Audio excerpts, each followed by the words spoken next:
नमस्कार, जय हिंद, वंदे मातरम।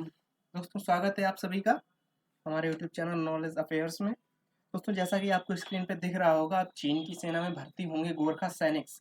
यानी कि आप सबने सुना होगा कि जो गोरखा रेजिमेंट है, गोरखा रेजिमेंट इंडियन आर्मी की एक मतलब कि कह सकते हैं कि बहुत पुरानी, बहुत शक्तिशाली और बहुत पावरफुल यूनिट रही है हमेशा से। आज़ादी से पहले से भी जिस समय हम कह सकते हैं इंडिया में ब्रिटिश इंडिया का टाइम था, उस समय से लेके आज़ादी के बाद अभी तक हिंदुस्तान में गोरखा रेजिमेंट का अपना एक अलग ही इतिहास रहा है। और कहते हैं कि जो गोरखा है ना, गोरखा जो हमारे पहले जनरल थे, जनरल कह सकते हैं या मतलब जो भी था, मतलब थल सेना अध्यक्ष कह सकते हैं हम, जो थे एम मानेक साहब। उन्होंने भी कहा था कि अगर कोई व्यक्ति ऐसा है जो ये कह रहा है कि या तो उसको मौत से डर नहीं लगता है या फिर वो मरने से नहीं डरता है, ऐसा करके उन्होंने बोला था। तो या तो वो पागल हो चुका है या फिर वो गोरखा है। ठीक है, इस तरीके से गोरखा यूनिट का या गोरखा रेजिमेंट का अपना ही एक मतलब बहुत विस्तृत इतिहास रहा है। और इन सब के बारे में आप सबको पता होगा। इनके हाथ में एक खुरकी रहा करती थी, जैसा कि आप सबने उसी कारगिल मूवी में भी देखा होगा। जो कैप्टन मनोज पांडे थे, वो गोरखा यूनिट से ही बिलोंग करते थे। ठीक है, तो अभी तक क्या था, और गोरखा यूनिट ऐसी एक यूनिट है जिसमें मोस्टली मतलब कह सकते हैं आप 80% प्लस जो जवान होते हैं। देखिए किसी भी बटालियन में या कंपनी में या कह सकते हैं किसी भी रेजिमेंट में जो एक कह सकते हैं ऑफिसर होता है। ऑफिसर कहीं का भी हो सकता है, जैसे कि चाहे अब बेसिकली बात कर लेते हैं हम। जो राजपूत रेजिमेंट होती है, राजपूत रेजिमेंट में जो ऑफिसर होगा वो कहीं से भी हो सकता है। चाहे फिर वो कह सकते हैं आप किसी भी कास्ट का हो सकता है, कहीं का भी हो सकता है, किसी भी लोकेशन का हो सकता है। बट कह सकते हैं उस रेजिमेंट में अब तो हालांकि मतलब मिक्स हो चुका है, बट जिस समय ये यूनिट बनी थी उससे लेके कह सकते हैं 2000 ईस्वी तक इसमें मोस्टली मेजॉरिटी जो पॉपुलेशन रही थी, जो सैनिकों की या सोल्जर्स की, वो राजपूत रही थी। इसी तरीके से जो गढ़वाल यूनिट है या गढ़वाल रेजिमेंट है या जाट रेजिमेंट है या सिख रेजिमेंट है, पंजाब रेजिमेंट है, इस तरीके की हिंदुस्तान में कई रेजिमेंट हैं। और उसी में एक आती है गोरखा रेजिमेंट। तो गोरखा रेजिमेंट में जो ऑफिसर रहते हैं वो ओवरऑल इंडिया से कहीं से भी हो सकते हैं। ठीक है, लेकिन इसमें जो सैनिक होते हैं या सिपाही होते हैं वो सिर्फ और सिर्फ नेपाल से ही रहते हैं। तो अभी हाल ही में एक इन्फॉर्मेशन आई है कि चीन ने चीन की जो सेना है जिसको कहते हैं पीएलए, ये आप देख सकते हैं। चीन keen sorry China keen to recruit Gorkha soldiers into PLA. PLA जो होती है, पीएलए पब्लिक लिबरेशन आर्मी कह सकते हैं। ये चाइना की आर्मी है, जैसे कि हमारी इंडिया की जो है उसको बोलते हैं हम इंडियन आर्मी। ठीक है, इसी तरीके से जो चाइना की आर्मी है इसको बोलते हैं पीएलए। ठीक है, तो चाइना की जो आर्मी है, उस चाइना के जो स्पोक पर्सन है, एक तरीके से उनकी तरफ से ये बोला गया है कि हम गोरखा सोल्जर्स को पीएलए में रिक्रूट करना चाहते हैं, इस तरीके से। ठीक है, and will it become the third country after UK and India to have the fearless man. कह सकते हैं कि गोरखा जो होते हैं वो हमेशा मतलब पूर्णतः फियरलेस होते हैं। फियरलेस मतलब कि भयमुक्त। ठीक है, तो थर्ड कंट्री, यहाँ पे आपको एक वर्ड दिख रहा होगा थर्ड कंट्री, यानी कि आपके मन में एक आ रहा होगा ये क्वेश्चन कि क्या इससे पहले गोरखा किसी और कंट्रीज में भी सर्विस दे चुके हैं। चूंकि देखिए इंडिया में तो गोरखा रहते ही है, पूरी एक गोरखा रेजिमेंट ही है इंडियन आर्मी की। इसके अलावा जो बाकी दो कंट्री हैं उसमें एक कंट्री तो स्वयं नेपाल ही है, क्योंकि जो नेपाली लोग हैं उनको ही गोरखा बोला जाता है। ठीक है, अब बात करते हैं जो थर्ड कंट्री है, वो थर्ड कंट्री हो जाती है आपकी यूके। यूके यानी कि यूनाइटेड किंगडम। अब आपके दिमाग में आ रहा होगा ये यूके किस तरीके से, मतलब कि यूके में जो गोरखा सैनिक है वो कैसे पहुंच गए हैं और कैसे पहुंचते हैं। तो देखिए जिस समय हम कह सकते हैं कि 1947 से पहले हम यूके के अंडर में थे, यानी इंडिया का जो अस्तित्व था वो यूके गवर्नमेंट के अंडर में था। ठीक है, हम कह सकते हैं कि एक तरीके से गुलाम थे यूनाइटेड किंगडम के, ब्रिटिश जो सल्तनत थी उसके। तो ब्रिटिश सल्तनत ने ही ये जो गोरखा रेजिमेंट थी वो ब्रिटिश इंडिया में ही बनी थी। तो जिस समय हम भारत आज़ाद हुआ था उसके बाद में ये बात चली थी कि जो गोरखा रेजिमेंट होती है, और ये गोरखा रेजिमेंट कह सकते हैं ये सबसे ज़्यादा विश्वसनीय यूनिट थी अंग्रेज़ों की।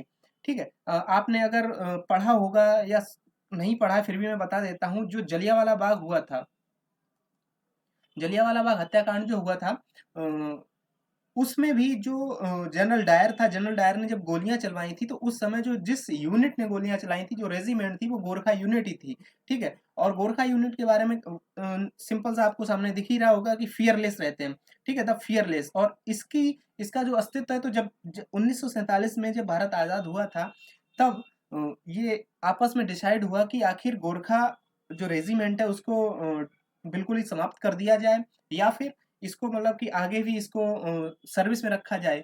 तो उस समय जो यूके गवर्नमेंट थी, इंडियन गवर्नमेंट थी और नेपाली जो गवर्नमेंट थी, उन्होंने मिलके ये एक तरीके से डिसाइड किया। तो उस समय से लेके अभी तक लगभग 40% जो गोरखास हैं, वो यूके के लिए सर्व करते हैं, और बचे हुए जो 60% गोरखास हैं, वो इंडियन आर्मी के लिए सर्व करते हैं, ठीक है? यहाँ पे ये आप देख सकते हैं, ये डॉन की न्यूज़ है। Report says China could be trying to recruit Gorkha soldiers into PLA. PLA China की आर्मी को बोला जाता है, और ये रिपोर्ट्स आई हैं कि चाइना ट्राई कर रहा है और कर सकता है गोरखा सोल्जर्स को पीएलए में, यानी कि चाइनीज आर्मी में एक तरीके से एडमायर करने के लिए, एडमिशन देने के लिए। अब बात करते हैं कि क्या गोरखा जो है, क्योंकि चाइना गोरखास के पीछे इस तरीके से क्यों पड़ा है, उसकी एक रीज़न रहा है हमेशा। कि अगर आपने इंडिया का मैप देखा होगा, तो मैं आपको बता देता हूँ। जैसे कि यहीं पे मैं बना देता हूँ। जैसे इस तरीके से इंडियन मैप है, ये यहाँ से हमारा जम्मू कश्मीर हो जाता है, और ये पूरा जो यहाँ से लेके यहाँ तक, ये पूरा हमारा हिमालय है, ठीक है? तो इस हिमालय रीजन में सारे के सारे पहाड़ हैं, इसके ऊपर चाइना है। तो चाइना तो पूरा एक तरीके से कह सकते हैं समतल जगह है। तो वहाँ के जो सैनिक होते हैं चाइना के, उनको पहाड़ों पे चढ़ने का कोई भी एक तरीके से कह सकते हैं, कोई उनके पास नॉलेज नहीं होती किस तरीके से हमको पहाड़ों पे चढ़ के लड़ाई लड़नी चाहिए, या किस तरीके से वहाँ का जो एनवायरनमेंट होता है उसमें उसके प्रति अपने जो सैनिक हैं चाइना के, उनको ढालना पड़ेगा। तो उस तरीके का कोई भी एक्सपीरियंस चाइना के पास में नहीं है। लेकिन वहीं अब चूंकि नेपाल तो पूरा ही पहाड़ों में ही बसा हुआ है, आप सबको पता ही होगा। तो नेपाल के जितने भी लोग हैं, उन सबको नॉलेज है, उन सबको एक्सपीरियंस है पहाड़ों पे चढ़ने का, पहाड़ों पे रहने का, और पहाड़ों में लड़ाई लड़ने का। तो इस वजह से चाइना कई दिनों से ये कोशिश कर रहा है, और ना सिर्फ अभी फिलहाल की हुआ है।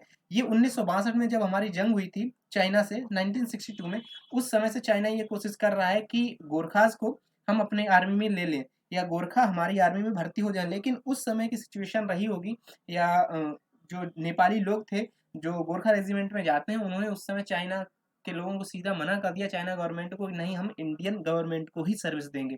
तो हाल ही में ऐसी क्या रीज़न बना, क्या ऐसी कंडीशंस रहीं जिसकी वजह से चाइना ने ये कदम फिर से उठाया, और अब हो सकता है कि भारत सरकार को इसका एक तरीके से घाटा सहना पड़ सकता है। क्यों?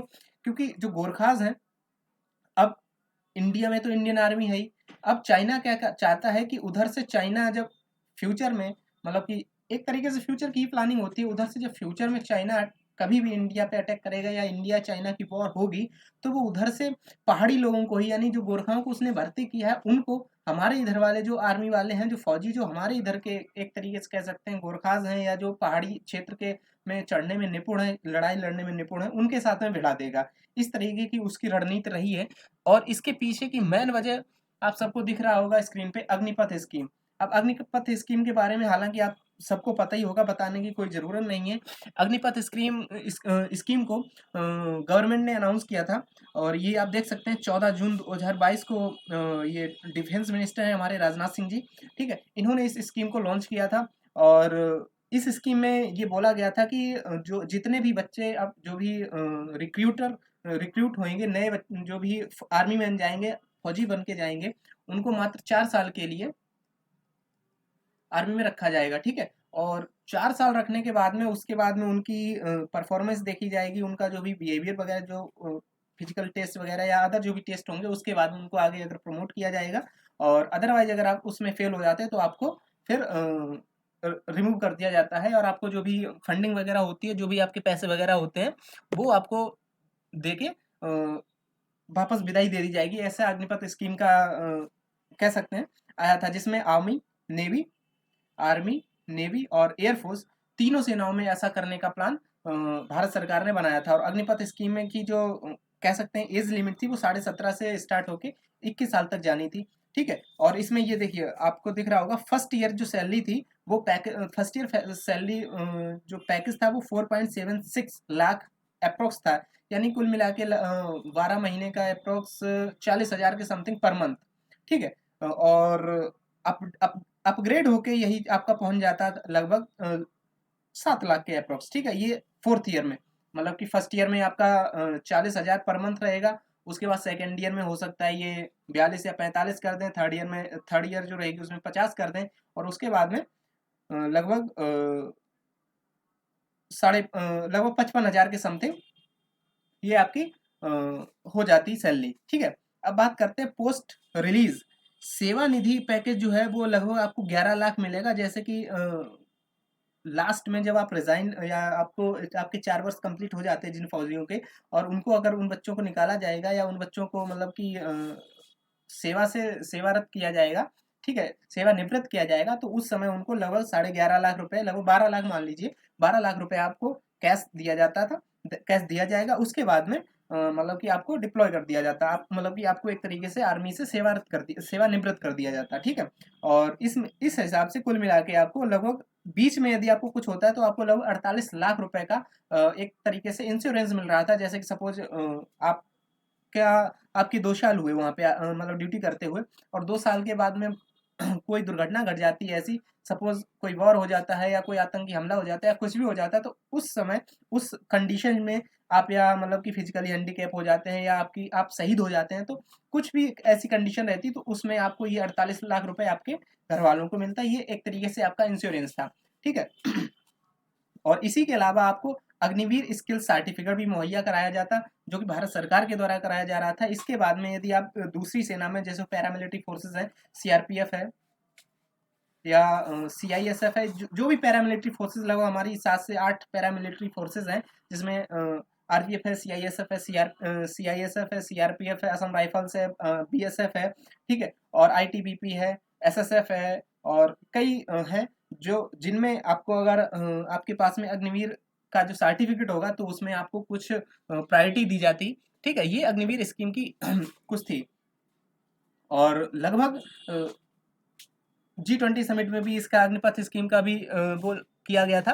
और जब जिस समय ये अग्निपथ स्कीम लॉन्च की गई थी भारत सरकार के द्वारा, उस समय आप देख सकते हैं न सिर्फ मतलब कि 2-4 स्टेट में या फिर पूरे हिंदुस्तान में इसका विरोध हुआ था, और उस विरोध के चलते आप देख सकते हैं यहाँ पे कई ट्रेनें जलाई गई और ट्रेनें रोकी भी गई थी, कई जगह उपद्रव भी हुआ था, पथराव भी हुआ था। लेकिन बाद में गवर्नमेंट ने इन बच्चों को कुछ कह सकते हैं एक तरीके से रिजर्वेशन दिया कि आपको पैरामिलिट्री फोर्सेज में हम रिजर्वेशन देंगे, या दूसरी फोर्सेज में दूसरी जगह पे हम आपको प्रेफरेंस देंगे। आपके अगर रिजाइन आपकी आर्मी से आपको सेवानिवृत्त होने के बाद में आपको कुछ और करने को मिलता है, तो वहाँ पे गवर्नमेंट ने कई तरीके की एक तरीके से कह सकते हैं स्कीम निकाली, जिसके बाद में ये सभी बच्चे शांत हो गए, और करंट में अग्निपथ या अग्निवीर स्कीम आप मान सकते हैं। ठीक है, और उसके तहत भर्तियां भी स्टार्ट कर दी गई हैं भारत सरकार के द्वारा। आप देख सकते हैं army start training for Agniveer under the new Agnipath scheme, मतलब जो अग्निपथ स्कीम के अंडर में जो बच्चे रिक्रूट हुए उनको अग्निवीर बोला गया, और उनकी फिलहाल अभी ट्रेनिंग भी स्टार्ट हो गई। ये आप देख सकते हैं 2 जनवरी 2023 की न्यूज़ है, ये आप देखिए 2 जनवरी 2023 की न्यूज़ है। ये पहला बैच था जिसकी ट्रेनिंग अग्निपथ स्कीम के तहत इनकी हो रही है आर्मी में। और यहीं से निकल के आता है कि सपोज इंडियन आर्मी का तो हम देख लेते हैं, जैसे भारतीय जो बच्चे हैं, ठीक है, जो भारतीय बच्चे हैं वो तो यहाँ से रिटायरमेंट लेने के बाद में सपोज 4 वर्ष बाद उनका रिटायरमेंट हो गया, उसके बाद में उनको सीआईएसएफ सीआरपीएफ या पैरामिलिट्री फोर्सेस में, या वो पर्सनल अपना कुछ करना चाहें जो भी है उसमें वो लग जाएंगे। लेकिन वहीं पे नेपाल सरकार ने ये बोला है कि आप गोरखास को भी यही करेंगे, क्योंकि अग्निवीर योजना है या जो अग्निपथ स्कीम है, ठीक है, उसके तहत जितने भी अग्निवीर लगेंगे वो 4 साल बाद, उसमें से ऐसा कुछ था शायद हम 40% को प्रमोशन देंगे, और शायद 60% को जो मतलब कि उसमें लो रहेंगे उनको सेवानिवृत्त कर दिया जाएगा, ऐसा ऐसा उसका कुछ था। ठीक है, तो नेपाल सरकार ने बोला है कि अग्निपथ स्कीम के अंडर में क्या आप गोरखास को भी रखेंगे। ठीक है, और कोविड-19 पैंडेमिक भी आ चुकी थी उस समय पे। ठीक है, तो भारत सरकार ने इनको ये सीधा बोल दिया, ये आप देख सकते हैं मिनिस्ट्री ऑफ एक्सटर्नल अफेयर्स यानी की तरफ से ये सीधी गाइडलाइन जारी की गई थी कि India will recruit Gorkhas soldiers from Nepal under Agnipath scheme. चूंकि क्या होता है कि चाहे कोई भी सरकार हो, वो कभी किसी को मतलब कि इस तरीके से नहीं देखेगी कि ये अगर कोई दूसरा है तो इसको अलग चश्मे से देखे और इसको अलग चश्मे से। अब चूंकि भारतीय सेना का मामला है, तो यहाँ पे चाहे फिर यहाँ पे गोरखा रहे या फिर यहाँ पे जाट रहे या सिख रहे या आरआर रहे या राजपूत रहे, कोई भी यूनिट रहे, तो सबके लिए जो नियम है, जो कानून है, वो सबके लिए समान ही रहेंगे। ये मिनिस्ट्री ऑफ एक्सटर्नल अफेयर की तरफ से बोला गया था। और उसी समय पे चूंकि कह सकते हैं कि उस समय नेपाल की सरकार भी बदल गई थी, जो केपी शर्मा ओली की सरकार थी। ठीक है, ओली की सरकार थी, केपी शर्मा। तो हो सकता है अब तो हालांकि वो चेंज हो चुके हैं, वहां पे जो केपी शर्मा ओली थे उस समय उनकी सरकार समाप्त होके वर्तमान में वहां पे के जो प्रधानमंत्री वो चेंज हो चुके हैं। लेकिन वो जो केपी शर्मा ओली जी थी, वो थोड़ा चाइना के पक्ष में कह सकते हैं, थोड़ा ज्यादा है झुकाव था उनका। ठीक है, तो वहीं पे ये जनरल बिपिन रावत थे, जो हमारे फॉर्मर आर्मी चीफ थे, उन्होंने भी बोला था, we are not going to change Agnipath rule only for Nepalis Gorkha. क्योंकि क्या हुआ था ना, जब यहाँ पे आप देख सकते हैं, जब भारत सरकार ने सीधा सीधा ये बोल दिया कि नहीं, हम गोरखास को भी मतलब अग्निपथ स्कीम के तहत ही इनको भी रिक्रूट करेंगे, तो जब भारत सरकार ने ये बोल दिया, ठीक है, तो नेपाल की तरफ से कुछ ऑब्जेक्शन उठाया गया कि मतलब केपी शर्मा ओली की तरफ से कि आप फिर हमारे बच्चों को या हमारे यहाँ के जो जवान हैं उनको 4 साल बाद आप सेवा निवृत्त कर देंगे। तो उस समय जनरल बिपिन रावत जी ने बोला था कि हम मतलब कि स्पेशली चाहे गोरखा हो या कोई भी दूसरी यूनिट हो, अगर हमने सपोज आज गोरखास को हमने मतलब कि कह सकते हैं, इन्होंने बोला था कि अगर हम गोरखास को आज हम कोई भी छूट दे देंगे, तो फिर आने वाले टाइम में कोई दूसरी जो यूनिट्स हैं या दूसरी बटालियंस है, दूसरी रेजिमेंट है, वो भी अपने लिए हक मांगने लगेंगी। इसलिए हम अग्निपथ स्कीम के तहत ही गोरखास को भर्ती करेंगे और इनके लिए हम कोई स्पेशली रूल चेंज नहीं करने वाले, जो रूल है वही रहेगा। ये हमारे फॉर्मर जो सीडीएस थे बिपिन रावत जी, उनकी ये बात थी। ठीक है, तो काठमांडू काठमांडू कह सकते हैं नेपाल की राजधानी है, उसने इंडिया को पूछा था। वही मैंने आपको बता ही दिया है कि नेपाली यूथ को अग्निपथ स्कीम के बारे में आप पूरी डिटेल में ये आप देख सकते हैं, 25 अगस्त 2022 की न्यूज़ है। ठीक है, उस समय ये पूछा गया था नेपाल की सरकार के द्वारा कि आप कंफर्म करिए कि क्या आप नेपाली यूथ को भी या नेपाली जो युवा हैं उनको भी अग्निपथ स्कीम के अंडर ही रिक्रूट करेंगे। तो भारत ने बोल दिया जी हाँ बिल्कुल। तो उस समय से लेके अभी तक मतलब नेपाल की गवर्नमेंट ने फिर अप्रूव नहीं किया था कि नहीं, हम अपने युवाओं को भर्ती नहीं करवाएंगे, मतलब भारत सरकार में। ठीक है, तो Nepal's misgiving on Agnipath could hurt ties help China. मतलब एक तरीके से कुल मिला के ये सितंबर 22 की आप देख सकते हैं न्यूज़ है, जहाँ पे चाइना को जैसे ही पता चला कि नेपाल की तरफ से ये रोक दिया गया है इन लोगों को, नेपाल मतलब की जो गोरखास हैं, तो चाइना यहाँ पे इनके आंसू पूछने चला आया था और बोला कि अब आप एक काम करिए, आप हमारी पीएलए में शामिल हो जाइए, यानी कि हमारी जो फौज है चाइना की, उसमें आप भर्ती हो जाइए। तो आप देख सकते हैं साल 2023 में भी एक भी नेपाली गोरखा भारतीय सेना में शामिल नहीं हो पाएगा। चूंकि आप कह सकते हैं 2022 में कोई भर्ती नहीं हुई किसी भी रेजिमेंट की, एक भी रेजिमेंट की, गोरखा रेजिमेंट की कोई भी भर्ती नहीं हुई। और 2023 में भी कोई भी नेपाली नेपाली मतलब कि कोई भी गोरखा रेजिमेंट में कोई भर्ती नहीं हो पाएगी और शामिल नहीं हो पाएगा। नेपाल की जो कम्युनिस्ट सरकार है, उसने भारतीय सेना में शामिल होने के लिए गोरखाओं को अनुमति नहीं दी थी। मैंने आपको बताया कि जब उनको बोल दिया गया भारत सरकार की तरफ से कि नहीं, हम जो है रूल नहीं बदल सकते किसी स्पेशली किसी पर्सन के लिए, किसी रेजिमेंट के लिए, तो जो नेपाल की सरकार थी उन्होंने नेपाल के जो युवा हैं उनको परमिशन ही नहीं दी। जब परमिशन नहीं दी तो फिर भारतीय सेना, देखिए जो गोरखा रेजिमेंट है या गोरखास की जो भर्ती होती है, वो हम नेपाल में जाके ही इंडियन आर्मी जाती है, वहाँ पे कैंप लगाती है और वहाँ पे उनकी भर्ती कंडक्ट करवाती है। ठीक है, तो नेपाल सरकार ने जब परमिशन ही नहीं दी तो फिर वहाँ पे भर्ती नहीं हो पाई। जब भर्ती नहीं हो पाई तो वहाँ के जो युवा हैं, वो नॉर्मल सी बात है कि वहाँ पे भाग ही नहीं ले पाएंगे, तो वो भर्ती नहीं हो पाए। ठीक है, नेपाल सरकार की ये परमिशन ना देने की वजह अग्निपथ स्कीम है।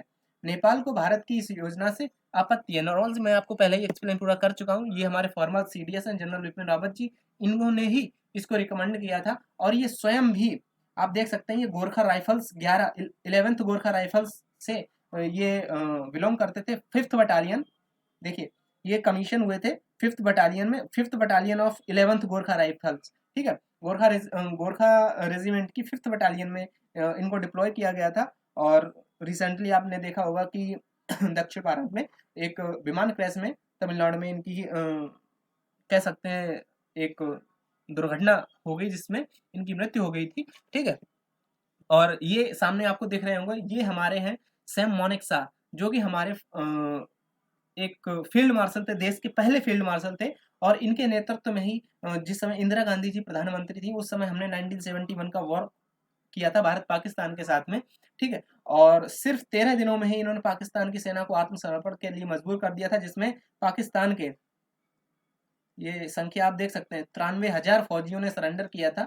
और घुटने पे बिठा के कह सकते हैं उनको, उसके बाद शिमला समझौता हुआ, जहाँ पे माननीय प्रधानमंत्री सोनिया गांधी जी ने फिर उनको वापस किया था। ठीक है, वो कभी हम किसी और वीडियो में आपको बताएंगे कि कैसे हुआ था जो युद्ध हुआ था, क्योंकि इसके पीछे एक रणनीति रही थी। जब इंदिरा गांधी ने इनको मानिक साहब जी को बोला था कि आप अटैक कर दीजिए, तो अब इन्होंने मना कर दिया था। उस समय इन्होंने बोला था कि नहीं, अभी हम अटैक नहीं कर सकते हैं, 5 महीने बाद फिर हम अटैक करेंगे। तो उसके पीछे की एक रणनीति थी, जो मैं आपको कभी और वीडियो में बताऊंगा। ठीक है, और यही 1971 का युद्ध था, जिसके बाद में पाकिस्तान से छूट के बांग्लादेश का जन्म हुआ था। ठीक है, तो ये मानिक साहब थे, और इन्होंने ही बोला था कि if a man says he is not afraid, he is not afraid of dying, मतलब कोई व्यक्ति अगर ऐसा कहता है कि वो मरने से नहीं डरता, तो ही इज आइदर लाइंग, या तो वो झूठ बोल रहा है या फिर वो एक गोरखा है। और ये बात बोली थी फील्ड मार्शल सैम मानेकशॉ ने। ठीक है, अब बात करते हैं कि गोरखा मतलब कि आखिर नेपालियों को ही गोरखा क्यों बोला जाता है। तो इसके पीछे की भी एक रणनीति है, एक बहुत पुराना इतिहास है। नेपाली जो सैनिक होते हैं उनको ही गोरखा बोला जाता है। और ये जो गोरखाज होते हैं, ये दुनिया के सबसे खतरनाक, आप देख सकते हैं, दुनिया के सबसे खतरनाक सैनिकों में इनका नाम आता है। और गोरखा नामक एक पहाड़ी शहर है। ठीक है, वो एक गोरखा नाम का एक पहाड़ी शहर है नेपाल में ही, वहीं से इसकी एक तरीके से कह सकते हैं इस रेजिमेंट का नाम या वहाँ के लोगों को गोरखा बोला गया था। इसी शहर में नेपाली साम्राज्य का विस्तार हुआ था। गोरखा नेपाल के मूल निवासी हैं, और इन्हें ये नाम 8वीं सदी में हिंदू संत योद्धा श्री गुरु गोरखनाथ जी ने दिया था। गुरु गोरखनाथ वही आपने देखा होगा, सबको ही पता होगा, यूपी सीएम, जो कि गोरखनाथ संप्रदाय से ही बिलोंग करते हैं। ठीक है, और उनके जो गोरखपुर मंदिर है या गोरखपुर जगह का नाम भी गोरखनाथ जी के नाम पे ही रखा गया है।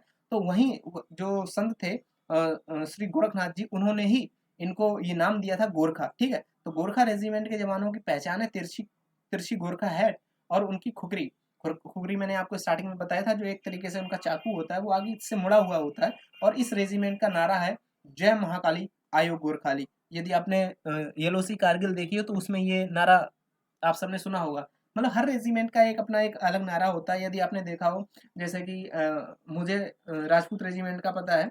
ठीक है, राजपूत रेजिमेंट और राजपूताना राइफल्स का। ठीक है, तो राजपूताना राइफल्स का है राजा रामचंद्र की जय। ठीक है, तो इसी तरीके से हर रेजिमेंट का जो एक नारा होता है, वो एक यूनिक नारा होता है। तो इसी तरीके से जो गोरखा रेजिमेंट है, उसका नारा है जय महाकाली आयो गोरखाली। ठीक है, अब गोरखा रेजिमेंट के इतिहास के बारे में यदि बात करें, तो ये भारत सरकार की, या कह सकते हैं कि भारतीय सेना का एक बहुत अभिन्न रेजिमेंट है। और कई बार कई ऑपरेशंस में इसने दुश्मन को धूल चटाई और भारत की तरफ से लड़ाई लड़ी है। ठीक है, 1971 में पाकिस्तान सेना से हुई जीत की को विजय दिवस के रूप में गोरखा मतलब भारत मनाता है। और इस युद्ध में गोरखा रेजिमेंट ने बहुत शौर्य दिखाया था। तत्कालीन पूर्व पाकिस्तान के सिलहट में 6,000 पाकिस्तानी, आप यहाँ पे ये आंकड़ा देखिए, सिलहट में 6,000 पाकिस्तानी सैनिकों के सामने मात्र 800 गोरखा जवान थे, गोरखा रेजिमेंट के जवान थे। ठीक है, और फिर भी इस युद्ध में मतलब पाकिस्तानियों को हथियार डालने पे विवश कर दिया था गोरखा रेजिमेंट ने। और गोरखा रेजिमेंट ने पूरे 9 दिन, पाकिस्तानी सैनिक पूरे 9 दिन भी गोरखा रेजिमेंट के सामने नहीं टिक पाए थे, जबकि पाकिस्तानी जो थे लगभग 6,000 थे, और गोरखा रेजिमेंट के सैनिक मात्र 800 जवान थे। ठीक है, ये गोरखा रेजिमेंट की कुछ तस्वीरें हैं गोरखा जवानों की, आप यहाँ पे देख सकते हैं। इसके इस सैनिक के मुंह में जो ये खुरकी है, या जो ये कह सकते हैं चाकू जैसा है, इसको ही बोला जाता है खुकरी। ठीक है, और ये आप देख सकते हैं। अब तक मतलब एक आंकड़ा है जिसमें ये बताया गया कि लगभग भारत में लगभग 32 के प्लस जो गोरखास हैं, वो आर्मी में अभी भी कार्यरत हैं। और ये आपको सामने एक दिख रहा होगा स्क्रीन पे। ठीक है, अब बात करते हैं कि 1816 में इंडियन आर्मी में ये शामिल हुई थी गोरखा रेजिमेंट। भारतीय सेना ने 1816 में गोरखा रेजिमेंट बनाई थी। और बात 1814 की है, जब भारत पर अंग्रेजों का कब्जा था। आप सबको मैंने बताया था, अंग्रेजों के समय से इस रेजिमेंट को बनाया गया है। और अंग्रेज नेपाल पर भी कब्जा करना चाहते थे, इसलिए उन्होंने नेपाल पर हमला कर दिया। ये युद्ध 1 साल से भी लंबे समय तक चला। साल 1815 में ईस्ट इंडिया कंपनी और नेपाली राजशाही के युद्ध में नेपाल को हार मिली थी। इस युद्ध में गोरखा सैनिकों की बहादुरी को देखकर British commander sir David Ochterlony काफी प्रभावित हुए और बाद में सन 1816 में अंग्रेजों और नेपाली राजशाही के बीच सुगौली की संधि हुई, तो ईस्ट इंडिया कंपनी ने गोरखा रेजिमेंट बनाने का निर्णय लिया था। ठीक है, और उसी समय से ये रेजिमेंट इंडियन आर्मी का हिस्सा है और अंग्रेजों से युद्ध के बाद 24 अप्रैल 1815 को गोरखा रेजिमेंट की नींव पड़ी थी। और एक वो समय था, मतलब 1815 कह सकते हैं, 1816 कह सकते हैं, 14 में आक्रमण हुआ था मतलब नेपाल के ऊपर, और 1816 में से एक तरीके से कह सकते हैं 15 से गोरखा रेजिमेंट बनाने की प्रोसेस चली थी, 16 से ये रिकमेंड हो चुकी थी भारतीय सेना में। ठीक है, और ब्रिटिश इंडिया की सेना में रहते हुए गोरखाओं ने दुनिया भर में कई अहम जंग लड़ी। दोनों विश्व युद्ध में भी गोरखा सैनिक थे। बीबीसी की रिपोर्ट के मुताबिक दोनों विश्व युद्ध में करीब 43,000 गोरखा सैनिकों की मृत्यु हुई थी या वो शहीद हुए थे। ठीक है, आज़ादी के बाद नवंबर 1947 में यूके, मैंने आपको बताया था, यूनाइटेड किंगडम, भारत और नेपाल के बीच एक त्रिपक्षीय समझौता हुआ था, जिसके तहत ब्रिटिश और भारतीय सेना में नेपाली गोरखाओं की भर्ती की जाती है। आज़ादी के समय ब्रिटिश सेना में गोरखाओं की 10 रेजिमेंट थी। समझौते के तहत 6 रेजिमेंट भारत और 4 रेजिमेंट ब्रिटिश सेना का हिस्सा बनी, लेकिन 4 रेजिमेंट के कुछ सैनिकों ने ब्रिटेन जाने से मना कर दिया और तब से भारत में 11वीं रेजिमेंट बनाई गई। ठीक है, तो इस तरीके से गोरखा रेजिमेंट का ये कुछ इतिहास रहा है। और अग्निपथ जो स्कीम थी उसके विरोध में नेपाल क्यों है, मैंने आपको बता ही दिया है कि अग्निपथ योजना को लेकर भारत में 2 बातों पर विवाद था। पहला ये कि 4 साल बाद इन युवाओं का क्या होगा। जैसे कि कहा गया कि भारत ने भारतीय जो युवा है उनको समझाया कि हम आपको जॉब देंगे, चाहे मतलब पहला मिलिट्री फोर्सेस में या दूसरी अदर जगह कहीं भी। लेकिन नेपाल ने बोला कि आप तो अपने लोगों को जॉब दे दोगे, मैं अपने बच्चों का क्या करूंगा। ये तो ये इनका मतलब कह सकते हैं कि विरोध था। और दूसरा ये था कि सेना में 4 साल सेवा करने के बाद भी इन्हें पेंशन नहीं मिलेगी। वो तो नॉर्मल सा है, वो तो एक फैक्ट था जिस समय मतलब कि ये स्कीम आई थी उसी समय बता दिया गया था। तो ये गुजारा कैसे करेंगे, इन्हीं 2 बातों पे भारत और नेपाल के बीच में विवाद हुआ था।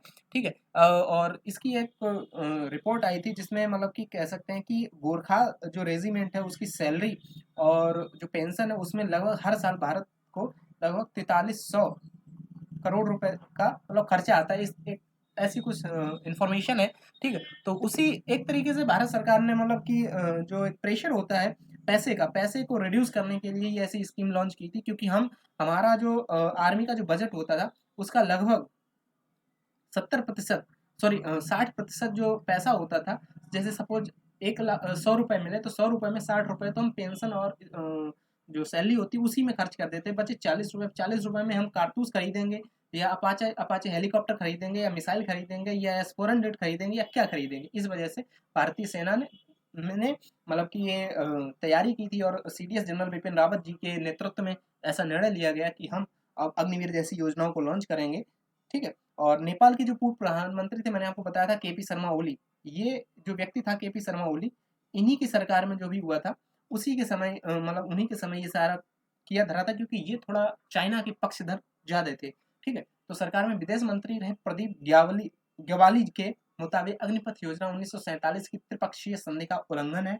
1947 की त्रिपक्षीय संधि के बाद जिन सेवा शर्तों और सेवा अवधि के साथ नेपाल के नागरिकों को भारतीय सेना में भर्ती किया जा रहा था उसमें अचानक हुए बदलाव को कम्युनिस्ट पार्टी ऑफ नेपाल, ये केपी शर्मा ओली जी की पार्टी का नाम है कम्युनिस्ट पार्टी ऑफ नेपाल, ठीक है, स्वीकार नहीं करेगी। उन्होंने कहा हमारी पार्टी चाहती है कि भारतीय सेना में नेपाली गोरखाओं की भर्ती नीति की समीक्षा होनी चाहिए। हमारे नागरिक किसी दूसरे देश की सेना में जाकर किसी तीसरे देश के से क्यों लड़े। हम भारत से भी अच्छा संबंध चाहते हैं, चीन से भी, पाकिस्तान से भी हमारा द्विपक्षीय संबंध है। हमारे लोग भारत के लिए चीन और पाकिस्तान से क्यों लड़े। प्रदीप ने यह भी कहा कि सेना में भर्ती के बाद भारत से करोड़ों डॉलर की पेंशन और सैलरी आती है, लोगों को रोजगार मिलता है। इन दोनों पक्षों के आधार पर त्रिपक्षीय संधि की समीक्षा जरूरत है। ठीक है, अब बात करते हैं कि इन्होंने एक बात बोली, यहाँ पे आप देख सकते हैं कि हम किसी दूसरे देश की सेना में जाके, ये यहाँ पे देखिए, किसी दूसरे देश की सेना में जाकर किसी तीसरे देश से क्यों लड़ेंगे। हम भारत से भी अच्छा संबंध रखते हैं, चीन से भी और पाकिस्तान से भी हमारा मतलब संबंध है। अब नॉर्मल सी बात है, अगर आप इसको अपनी लाइफ में ही अगर आप इसको एक तरीके से मान के चलें, तो अगर कोई व्यक्ति है या आपके घर में ही कोई व्यक्ति है, ठीक है, अब आप चाहते हैं कि आप मतलब आप अपने आप को ही ले लें, सपोज आप गोरखा हैं, अब आप हैं तो कहीं और के, और आप रहते कहीं और हैं, और आपको ये वाला जो कंट्री है वो आपको लड़वा कहीं और रहा है। तो इन्होंने अब, जबकि आपके घर वालों का जो रिलेशन है वो इनसे भी अच्छा है, इनसे भी अच्छा है और इनसे भी अच्छा है, फिर भी आपके लोगों को इनसे लड़ना पड़ रहा है। तो यही बात इन्होंने बोली कि हमारे जो चीन से भी रिश्ते हैं वो भी अच्छे हैं, और पाकिस्तान से भी अच्छे हैं, और भारत से भी हमारे अच्छे हैं, फिर हमारे लोग भारत की तरफ से चीन से क्यों लड़े, ऐसा इन्होंने बोला, या फिर पाकिस्तान से क्यों लड़े। ठीक है, ये इनका कहना था, ये इनका एक तरीके से विचार था।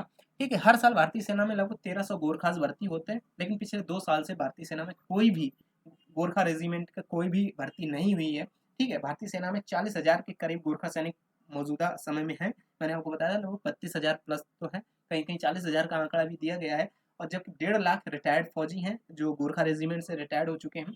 इनकी सैलरी और पेंशन पर भारत सरकार अनुमानित 4200 करोड़ रुपए खर्चा आता है। मैंने आपको बताया था लगभग 4200 करोड़ रुपए प्रति साल का पर एनुअल का इनका खर्चा है भारत सरकार का। तो ये रकम नेपाल के रक्षा बजट से भी ज़्यादा है, इसलिए अगर पेंशन बंद होती है तो इससे नेपाल की अर्थव्यवस्था को गहरा नुकसान पहुंचता है। ठीक है, इसी के दबाव में आके मतलब नेपाल ने ये मना कर दिया था।